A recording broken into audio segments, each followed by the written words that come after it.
Alhamdulillahilladzi hadana li hada wa ma kunna linahtadiya laula an hadanallah.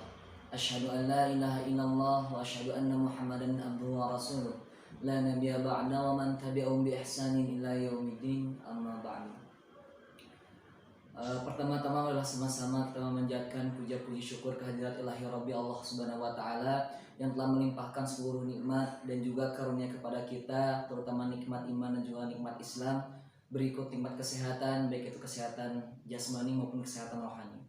Salawat bersalam semoga senantiasa selalu terlimpah curahkan kepada junjungan Nabi besar kita, yakni Nabi Muhammad Sallallahu Alaihi Wasallam, beserta para keluarganya, para sahabat-sahabatnya, para ulama amilin, dan juga semoga kelak di yaumil akhir kita mendapatkan syafaatul uzma dari Rasulullah Sallallahu Alaihi Wasallam.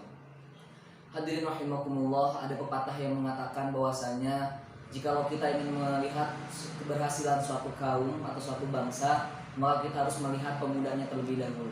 Ya, apabila pemudanya baik atau apabila generasi yang ada di suatu bangsa atau suatu kaum tersebut baik, maka insya Allah bangsa atau kaum tersebut akan baik pula nasibnya. Namun sebaliknya, apabila pemuda-pemuda yang ada dalam kaum atau bangsa tersebut jelek ataupun akhlaknya ambruk, maka dapat dipastikan bangsa atau kaum tersebut nasibnya akan sama seperti akhlak pemuda tersebut, yakni tidak baik, buruk, atau bahkan dapat hancur. Ya. Dari pepatah tadi yang dapat kita ambil maknanya bahwasanya memang yang menjadi tolak ukur dan inti dari suatu keberhasilan generasi ialah pada pemudanya. Kenapa harus pemuda? Kenapa tidak generasi-generasi yang sudah tua atau yang lanjut? Ya. Karena para pemuda inilah yang akan melanjutkan tongkat keestafetan suatu bangsa tersebut. Ya.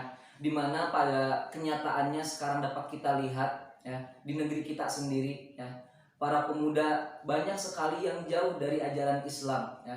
Kita lihat banyak sekali para pemuda yang nongkrong-nongkrong di jalan, bermain gitar, menyanyi dan lain sebagainya, namun di masjid kosong ya. Jikalau kita lihat banyak sekali grup-grup ataupun komunitas-komunitas pemuda yang selalu semangat untuk untuk melestarikan alam, manjat gunung dan sebagainya, namun masjid terdekat mereka tinggalkan ya, gunung-gunung yang tinggi mereka daki ya, pulau-pulau yang jauh mereka singgahi, namun masjid yang terdekat tidak dijadikan tempat untuk beribadah kepada Allah Subhanahu wa taala. Padahal jikalau masjid dimakmurkan, maka insya Allah ya, apalagi oleh pemuda, insya Allah maka akan barokah ya. Jadi harus kita perhatikan ya, jangan khawatir kita tidak akan meninggalkan harta kekayaan atau tahta untuk keturunan-keturunan kita, tapi dalam Quran surat An-Nisa dijelaskan bahwasanya takutlah jika kita meninggalkan generasi yang lemah, keturunan yang lemah ya, jika kita khawatir terhadap kesejahteraan mereka. Untuk itu dalam surat tersebut dikatakan bertakwalah kepada Allah dan bertutur katalah yang baik ya. Dalam surat tersebut sudah jelas bahwasanya memang generasi tidak boleh lemah ya, generasi harus kuat ya. Kalau misalnya kita lihat pada zamannya sekarang ini, para pemuda memang oke lah dalam segi teknologi modernisasi mereka sangat update ya. Namun tidak cukup saja untuk hal itu ya. Jiwanya, raganya kuat, pun rohaniahnya harus kuat ya. Bekali para pemuda, para anak-anak sedari dini dengan akhlakul karimah, dengan dasar-dasar agama Islam, fondasi agama Islam yang baik dan benar, agar ketika kelak mereka turun ke dalam dunia masyarakat, terjun ke dunia luar, mereka dapat berinteraksi, masuk ke dalam tatanan masyarakat, membawa nilai-nilai agama. Ya.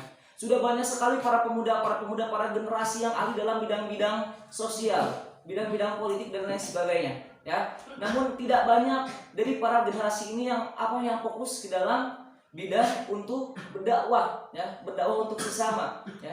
Untuk itu tidak hanya didukung oleh kepentingan duniawi saja, namun rohaniah para pemuda juga harus mempunyai fondasi agama yang kuat.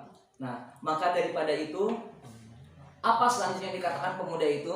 Ya, ada pepatah yang mengatakan pemuda itu bukanlah mereka yang mengatakan bahwasanya ini adalah hasil karya bapak saya, ini hasil karya si fulan. Namun para pemuda ialah mereka yang berkata bahwasanya inilah karya saya. Ya, bukan tidak bangga terhadap karya ayah kita sendiri, bukan tidak bangga terhadap karya nenek moyang kita sendiri. Namun para pemuda, para generasi muda dituntut untuk dapat bisa menghasilkan sebuah karya sendiri. Ya. Jika kita lihat pada zaman sekarang ini, Islam sangat tertinggal sekali dalam hal teknologi ya, maka para pemuda diwajibkan harus dapat bisa berdakwah ya, baik dalam dunia bisnis ya, kembangkan dunia bisnis, dunia pendidikan harus mampu ya. ikut serta dalam rangka mencerdaskan kehidupan bangsa. Ya. Jangan lupa untuk senantiasa menerapkan nilai-nilai dan juga moral agama. Ya. Para pemimpin banyak yang pintar, banyak yang pandai dalam mengurus negara. Ya. Tapi apa buktinya tidak dasar dengan akhlak yang kuat, ya, nilai agama yang kuat? Mereka korupsi, ya, korupsi di sana sini. Ya. Namun apabila para pemimpin kita di negeri ini mempunyai dasar-dasar agama dan nilai akhlak yang baik, maka insya Allah korupsi tidak akan terjadi. Ya.